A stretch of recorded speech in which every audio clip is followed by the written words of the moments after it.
Welcome to Coleman Report Live. I'm Bob Coleman, and we're talking Main Street and the small business lenders who help it grow. Katie, it's just you and I today. Everyone else has flown the coop. A ton of information. We'll get right to it. Please ask your questions. The answer desk is doing well, and we'll answer some questions also that we got separately. And I think everyone knows about certificates. Let's go to the poll questions. Number one, this is a webinar we did yesterday. And what is the number one reason for a screen out on a 7A loan at the Loan Guarantee Processing Center? Very good. Credit memo is incomplete, and we're going to ask a follow-up statement on, no, we don't have that, do we, Joseph? The number one reason it's incomplete, Katie, is, do you remember from yesterday? I don't. I'm thinking maybe, is it insurance? Very good. Life insurance. Now, it says life insurance must be addressed. It doesn't say you have to have it. You can choose to say it's too expensive for the loan, or the borrower is ineligible to be underwritten for life insurance. You don't have to go into the medical, the reason, just say it's ineligible, but it has to be addressed. And that's the number one. But all of these are important. Incorrect, incomplete 1990s and 1920s. Review those carefully. The personal financial statement is incomplete, and we have incomplete financials. Katie, the takeaway yesterday when we talked about underwriting and making sure it's SBA compliant, three things need to match. And that was one of the major takeaways. The 1920 needs to match the credit memo, which needs to match your loan authorization. And make sure that you do that. That's probably the number one thing SBA, they're going to look at all three of those. It's okay to have changes. We have a $100,000 equipment purchase in the authorization, but they only needed $50,000. So they say, fine, we'll adjust that, but they're not going back and adjusting it in the authorization and the credit memo. Number two, SBA says cash flow must be calculated from a tax return or the financial statement or projections or any of the above. Very good, Katie. They got it all right. Yeah, I was going to say, I'm going down the list going, I think most of these can be used. Yes, they all can be used. They all can be used. The secret on this, Katie, is we need to be consistent with conventional loans. So, for example, if you base your conventional loan on financial statements, you need to do it on your SBA loans. This is particularly important when we talk about smaller loans, loans that under $350,000. We don't need to be as rigid in our analysis. Specifically, we have to do a cash flow analysis, this credit score. And one of the things we were talking about is even though it's under $350,000, you may choose to adopt that at a lower amount, say $50,000, maybe $100,000, depending on the size of your institution. But if it's a $300,000 loan, we want to do that. So now this is important. This is what we're going to be talking about, and this is huge in terms of 504 refi. Who has the unilateral authority to refinance third-party loans without SBA's approval? Do any of these people, institutions, have that ability? Does it need to be a preferred CDC, a non-preferred CDC, a PLP lender, a traditional, well, we have a GP lender, but all other 7A lenders? Katie, what's your answer? Well, I probably would have guessed with the majority, but I don't actually know this one. This is, the lender does not have a role in this. It is any CDC has the ability to do this without SBA's approval. So it could be a preferred CDC, so 35% of you got it right, and 3% of you got it right also. Any CDC can do this. We're going to be talking about how to document and what are the logistics on this and what you can refinance and how it should look, and we're going to do that next Wednesday. Lance and I will be doing that in a webinar. But that's huge. All right, Katie, check the news. Is it, where are we on this? I mean, this is real-time stuff going on. Yeah, I haven't seen a vote yet. It looks like probably coming up here pretty soon. The House convened at 9 a.m. this morning. That's Eastern time. And they're expected to pass the American Rescue Plan later today. They are still deliberating. We expected it last night, and unfortunately, that didn't happen. So hopefully later today. I think it's very much expected to be later today. Katie, do you know if it's now the House is, the Senate passed it, now it's back in the House. Does it have to go back to the Senate, or is the House agreeing to the changes the Senate so the idea here would be that the Senate made some changes, and so they're sending it back to the House.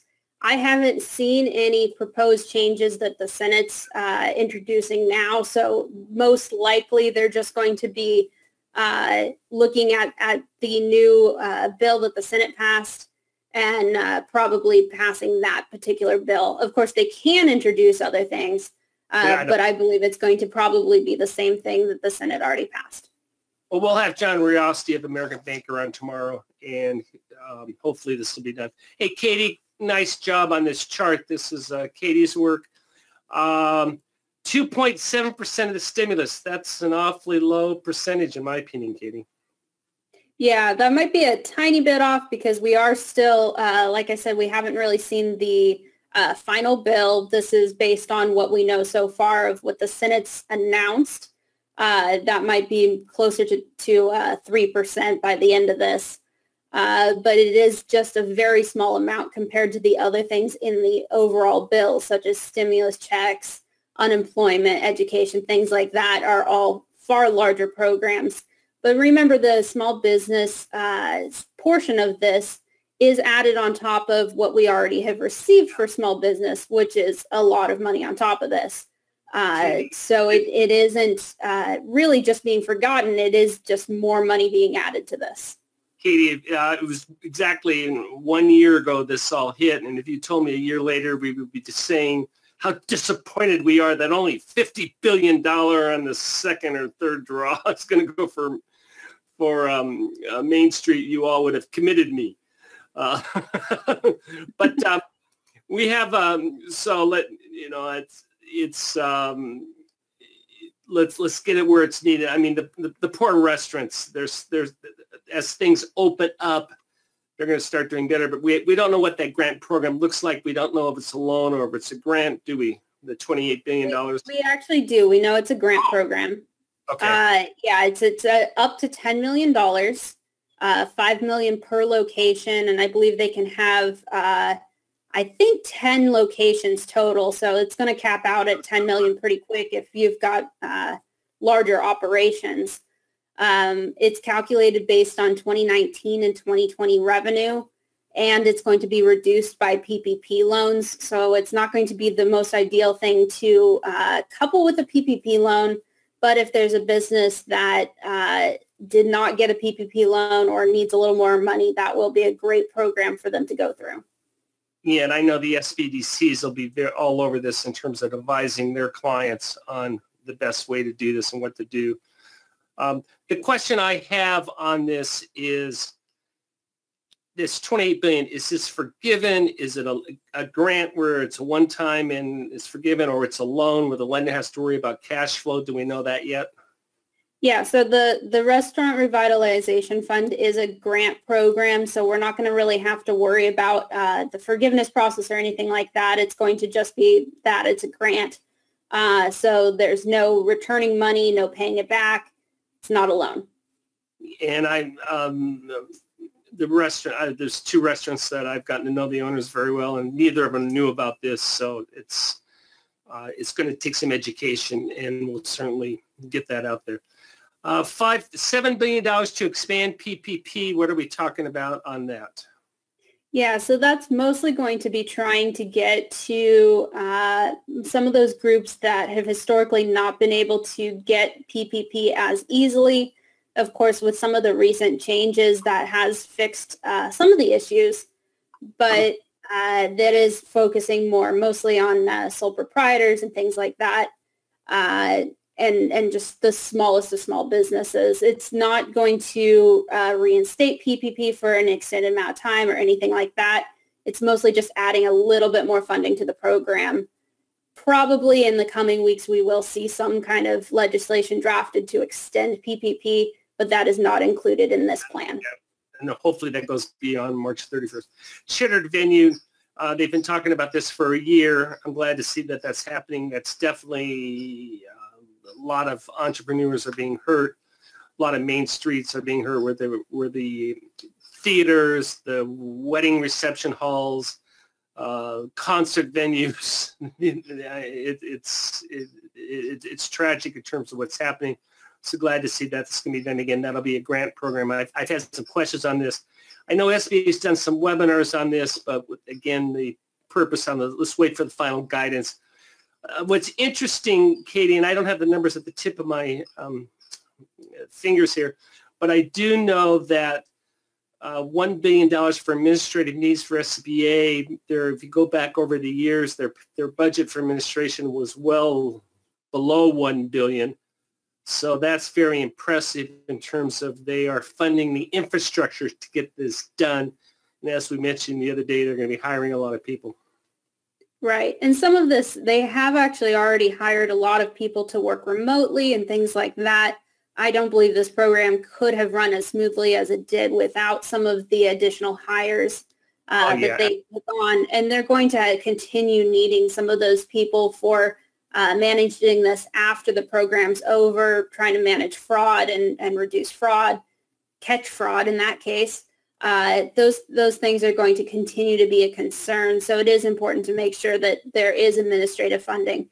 And they also need to make sure their website's up to date and working, and make sure there's staff available to help if there's a problem and things like that. So it is very important.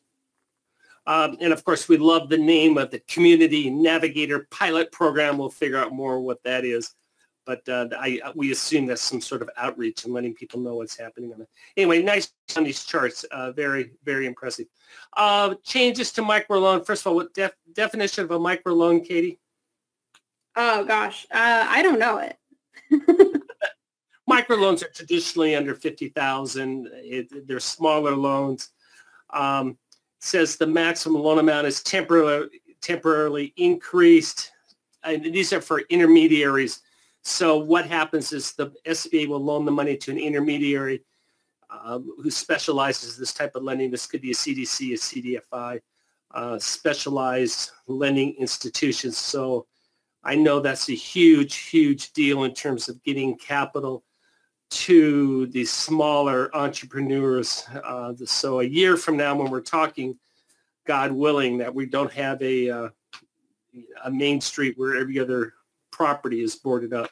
So, and I read this morning also there were 17 million people who want jobs. So hopefully this isn't going to solve all of it. We understand that, but hopefully this is going to be a huge, huge dent in working through this issue. Let's see, stats. What do we got here? Some stats, Katie. Yeah, so the SBA yesterday released some preliminary stats on how that exclusivity period has been working. And of course, we know that ended yesterday evening at midnight. It does seem to have helped significantly. Looking just, their stats only went to the 7th, so this isn't even including Monday and Tuesday. They had a 20% increase in minority-owned businesses applying, which is about 1,000 businesses each day, an increase. They had an increase of 14% in women-owned businesses and 12% in rural areas. So that is all great stats for them, especially since that's what they really wanted to use this program for, in this short exclusivity period. It does seem to have helped that significantly. You've got more than 400,000 small businesses and nonprofits with fewer than 20 employees that were serviced during this period. You had a lot of lenders and borrowers participate in SBA's webinars that were intended to help small businesses in these rural and minority areas really learn about the programs and what's available to them. And it seems like they've handled a lot of those flags. They handled nearly 30,000 flags that were based on that delinquent student debt. And they've got tens of thousands of new applications from sole proprietors. So it sounds like this program, at least from what we're seeing so far, did very well. Yeah, and that's nice to see those stats. By the way, that the exclusivity period ends but these businesses still are eligible to apply. I want to make that clear. Yes. It's interesting in talking to Southern California SBA District Director. He said that the majority of startups in his district are women-owned. So that's why that's important that they understand that these programs are available, and certainly there's sufficient funding not to exclude anybody else. So I mean, they're making a big push on this, and I have no issue with that. Let's go to some questions. Peter says, a working capital for business expansion request provides a 3-year projection. The first year projection has a discretionary credit ratio below the 1.1. By the way, it's you need a 1.15 SBA mandate set for loans over $350,000. Can response to the screener letter reduce projected first-year expenses by the loan amount showing revised discretionary income, or is there a better alternative? The problem that you have on this is if you base a loan on projections where the historical financial statements don't cash flow, that's a red flag that you truly need to address. The Inspector General jumps all over that, where lenders say, hey, the borrower is going to get religion, they are going to become perfect entrepreneurs, and they're going to be able to solve all these issues. So the answer is, let's be careful on that and on the assumptions. One of the takeaways that we had yesterday is let's make sure we write these credit memos assuming an early default, and don't make pie in the sky statements that can't be supported 2 years down the line. Sandy says, what can you do if the tax transcript says not available or not submitted, but you have proof of filing from the borrower? Difficult question, Sandy, but yeah, we need to have proof. Now, Lance pointed out yesterday, if we have year 1 and year 3 and we can't get year 2, we can assume that year 2 was done. But if we don't have anything at all, we're going to need to get those 4506s. There are also vendors who will work with you to make this work. Interesting question from Philip. And we talked about this. We think we have an answer for you, Philip. But the question is, if we have a sole proprietorship, a sole owner who passed away, who got a PPP-1 loan, draw loan, and the business now goes to the spouse, can we request forgiveness with 0 employees at the time of forgiveness? We don't know how many employees were there when they got the loan. Our best guess, Philip, is if there were 0 employees and when they got the loan, then yeah, then you're okay. But if there were employees and all the employees are gone, then that's an issue. But remember, there's no personal guarantees on this, and it goes with the business. This one is an interesting case study, but there's some more information that we're missing. The bottom line, though, is in all of these, the purpose is, to help you answer the question, the purpose of the program is to keep employment. And if there's a drop in employment, that's probably going to be your answer, Katie. Correct. Yeah, I think we discussed this a lot before the show and kept going back and forth whether we really could do this. And it really comes down to whether they had employees at the beginning or not. Real quick, let's get to these questions that we came in. Brandon wants to know, will the restaurants need to apply for the grant through the SBA through a local lender? Great question, Brandon. We don't know. I'm guessing the SBA just based on how they're describing it, but we don't know yet. Yeah. I would, if I had to guess, I would guess with you. I don't think the lenders are going to be involved with this, Brandon. Julie asked if a PPP applicant has a Schedule F farming income, Schedule C, do they apply together, add both incomes, or apply separately? The consensus seems to be add them together because they're under the same Social Security number, and add the two together. Lisa said, I was asked today if a banker can charge a construction fee at a 7A loan and get a guarantee of the loan 18 months of construction. The answer is yes. I know a servicing fee can be up to 2% can be charged. Just cannot find an answer if the fee and guarantee during construction is possible. I don't know, Lisa, these are fees. These fees aren't waived because these are the fees that are charged by a third-party vendor to monitor the construction. So those fees are going to be in place. But yes, the guarantee is in place when you break ground, assuming you follow all the rules. And also there's change in the USDA B&I loan program as well, that also that construction buildup is also guaranteed. I would encourage you, though, be very, very specific on if you're doing a construction project today, you need to use 10 COVID items in your, excuse me, in the notice to make sure when this thing's opened, why you and the borrower believe that it will be able to be a sustainable operation. If it's a hotel, do some homework on that, do some homework on the footprint, et cetera, et cetera. Katie, good job. We have other questions. PPP answer desk is doing well. I know we have some questions up on that we're doing. So take advantage of that. We have the password through the end of Friday. Joseph, if you can put that up as PPP space lender, and is the username and the password is PPP lender. Go in there, play around. Katie's done a great job of putting up a lot of this information. We have the whole code guides, the PPP borrowers. I mean, there's just a ton of information there, as well as the answers. And Lance and Katie and Joseph have been very, very good at getting on that. Also, it's designed, if you want to hop in and answer questions, you can do that as well. Hey, Katie, good job. Tomorrow we got John. These are our upcoming webinars, which we would encourage you to consider, especially the 504 debt refinancing one. That's going to be a fun one to put together. And thank you for joining us today for Coleman Report Live and for supporting America's Main Street and rural Main Street, one entrepreneur at a time. Have a great day.